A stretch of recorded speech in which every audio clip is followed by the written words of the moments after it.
Welcome to Storytime with Tallulah. Today's reading comes from r/MaliciousCompliance. Our first story is titled, Wearing Combat Boots During Nursing School. Back when I was in nursing school, we were supposed to wear black, non-porous, closed-toed footwear with non-skid soles for our clinical rotations that weren't Crocs. Most of my fellow female students wore classic nursing clogs like Daskows and Sanitas. I tried wearing clogs like this in the past and had rolled my ankles too many times to recall, so I decided to not go that route for shoes. I'm a military spouse, a vet myself, and have aforementioned poopy ankles, so my footwear of choice was a pair of black leather tactical combat boots, as a show of support and to make sure I always looked sharp at clinical. My hubby always shined up and edge-dressed my boots every evening before clinical the next morning. The boots always looked professional. They were comfy as heck. I could bump my toes into beds without breaking a toe, and I could wear them all day without having back pain, foot pain, or rolling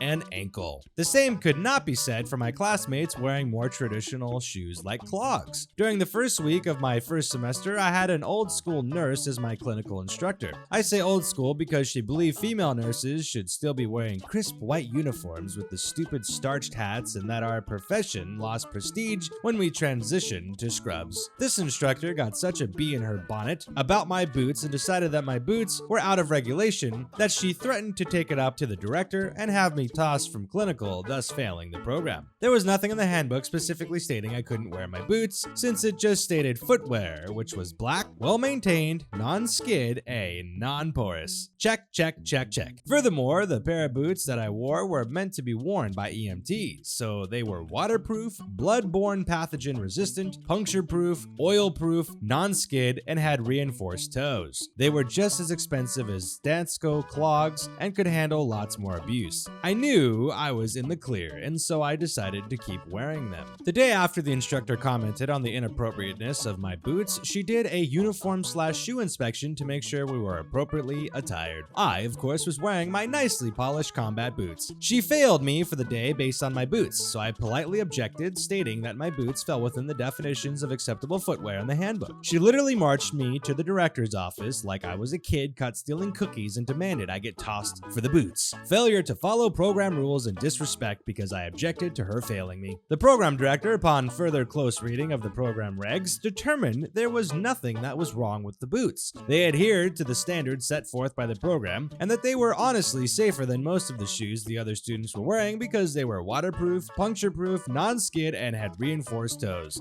She rescinded my fail and allowed me back in clinical. After that, I heard not a peep about the boots from any of the faculty the rest of the program. Fast forward to graduation. I had been wearing my combat boots since I started and had no intention of stopping, especially since many of the vets that I cared for during clinical always reacted positively to them. Our nursing pinning ceremony, the event where we receive our nursing school pins and are officially recognized as nurses, has an all-white dress code. White uniforms, starched white hats, white closed-toe footwear. The word footwear is key. The dress code did not state shoes specifically, and I knew this. Same poopy old brat nurse sees me in the hall and makes it a point to tell me I have to get some real white nursing shoes to wear to pinning, since I can't obviously wear my black combat boots because we needed to have white footwear. I politely smiled, nodded, said that I'd have white footwear, and went on my merry way. And then wore the all-white Doc Marten combat boots my infantryman husband bought me as a graduation gift to pinning.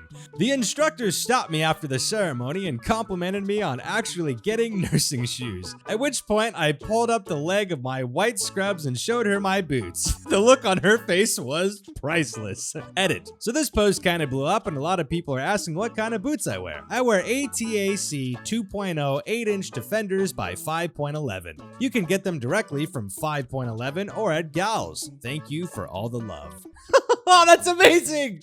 I love when there's like regulations and you follow them, and then like because it's broad, they think that they're in the right because their interpretation of it's different, and then you get them with it. I love this. This is such a good story. It's fantastic. Our next story is titled, My Dad Says He'll Pick Me Up at Dark. Well, he hasn't picked me up, so it must not be dark. This happened about 10 years ago now, and I have a good chuckle about it every time I pass the place in my car. I am a pretty meek guy, so this is probably the only rebellion rebellious thing I did in my entire teenage life. My dad owns a farm, and being his son, this meant that I had a job when I was a kid whether I liked it or not. Mostly, I understood this, but that didn't mean I had to like it. I resented having to spend entire days of summer vacation dawn to dusk in a tractor when it came time to harvest alfalfa, which we did 4 times between spring and fall. Basically, imagine a teenager with ADHD forced to sit in one place for 14 hours, and you'll understand how it felt. Honestly, if I wasn't a total introvert, I might have snapped sooner. So anyway, it's the second day of harvest, and it's getting to be late in the afternoon. I've spent about 20 hours total in a hay bind by this point over the past few days, and I asked my dad which fields to cut next, and I asked him when I'll be done, hoping in vain that I can leave and go play video games or whatever. This is where the titular line comes in. I'll pick you up at dark. Little does he know that my little teenage heart is clenching with righteous anger for all this wasted paid time. So several hours passed, and I understandably getting pretty irritable. It starts getting dark, and guess what? No sign of my dad. At the time, it was becoming a bit of a recurring joke in my family about how my dad was always late, so I knew I was in for the long haul. Then it occurred to me, and the malicious compliance begins. My dad said he'd pick me up at dark, and he wasn't picking me up, so that must mean that it wasn't dark yet. And what don't you need if it's not dark outside? That's right, headlights. So I continued going back and forth on this wide empty field, squinting as the light continues to fade after sunset and stubbornly refuse to turn on the headlights. I can easily see the edges of the field, of course, but everything else is blending in pretty well. I start purposely and accidentally leaving some shark fins, which are what we call the mistakes that haybind operators leave between rows when they did not get any alfalfa. A few small shark fins per field are fine, even expected, but these are on a whole new level. My dad shows up about 30 minutes after total darkness. I forget our exact conversation, but I do remember the result. After asking me why I didn't turn on the headlights and telling him why, he laughed uproariously, and I still remember it fondly to this day. I never did get any punishment. I'm not even sure he understood the extent of the missed alfalfa. It was dark after all, and it was hard to see in the dim moonlight, but whatever, it was just a few rows. I, however, like to think that he was a little proud of me because I was the type of teenager who never got into mischief.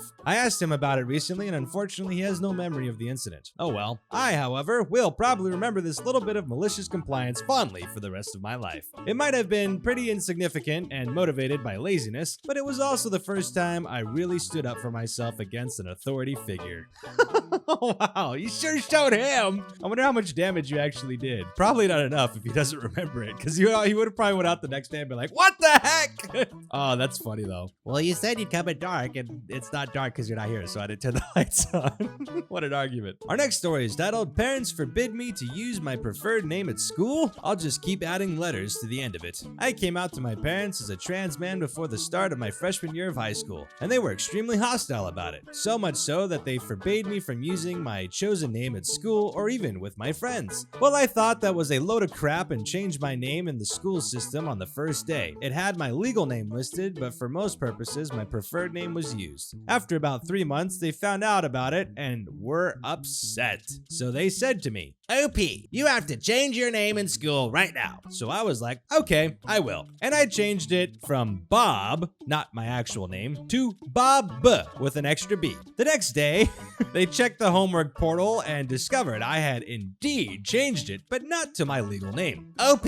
we told you to change it back to legal name. No, you told me to change it, and I did. My goodness, were they upset. I was grounded for a month and my phone was taken, but it was totally worth it. So after every time they told me to change it, I would take on another letter. By the end of the school year, my name was Bob with B.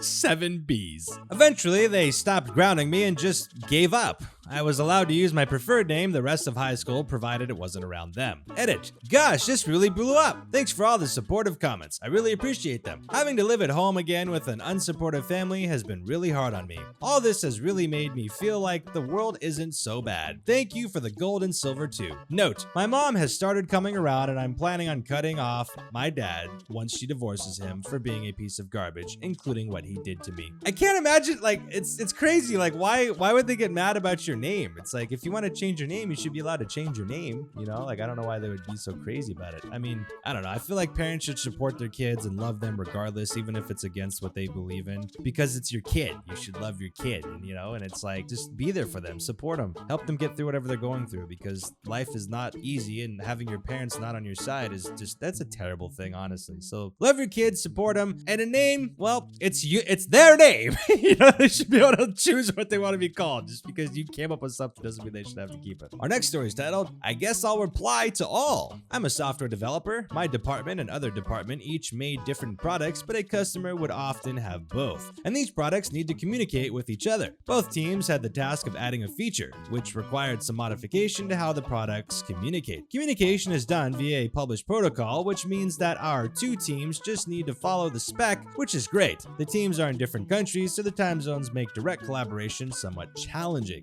My team finished our changes, and so I reached out to my counterpart on the other team to arrange for testing our products together. They were still working on it, and that was all I heard from them for a while. That's fine, we were ahead of schedule. I can't wait until they're ready. I set up a sample installation on a spare server and told them how to access it remotely, and asked that they let me know if they need anything. A week or two passed before they were ready, and they started testing on a Friday. They encountered some problems, so they sent me an email. Because of the time zones, this was past my working hours, and I wasn't checking my work email. When I didn't reply, they wrote another email, CCing their boss and my boss. When I replied to that email didn't come quickly enough, they CC'd even higher on the chain of command, demanding that my team work to fix the problem. They further stated that if the problem was not immediately fixed, their release would be late, and it would entirely be my team's fault. On Saturday, I got a call from my boss explaining the situation. He politely asked me if I could spare some time to come in on the weekend to troubleshoot the problem. I agreed. I spent some time reading the log files and packet captures and comparing system behavior to the spec. Soon enough, I found the problem. Their product was sending messages that did not conform to the spec. I was able to simulate the bad message and a fixed version of that message to confirm that our product handled both as it should. Nobody from the other team was online, so I sent my report by email. Remember how they sent that email blaming my team for their problems? The email that went to their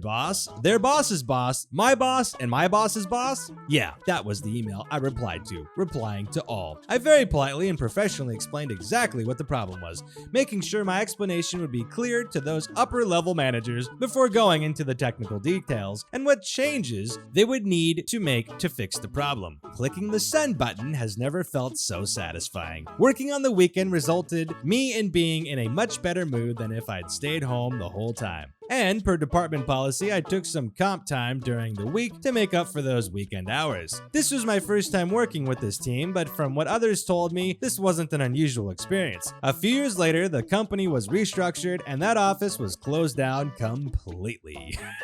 Oh man, I want to know what happened after the email. You just left me hanging there, but that's amazing. It's nuts working with some people sometimes, especially like entire departments and cultures that think they're different. It's something, huh? But hey, you did your job. You did the right thing, and they just went above and beyond, and they were in the wrong. You know, these things happen. Well, that's it for today. Thank you for tuning in. If you enjoyed this video, please like it. If you enjoy these types of videos, please consider subscribing to the channel and hit that bell for notifications so you know when more videos come out. Thank you all for your continued support. It means a lot. If you'd like to join our Discord, we have an amazing community. The link for that's in the description below, along with all of my other social media links if you'd like to follow me on different places of the internet as well. Hope you all are staying safe out there in these crazy times, and with that being said, we'll see you next time.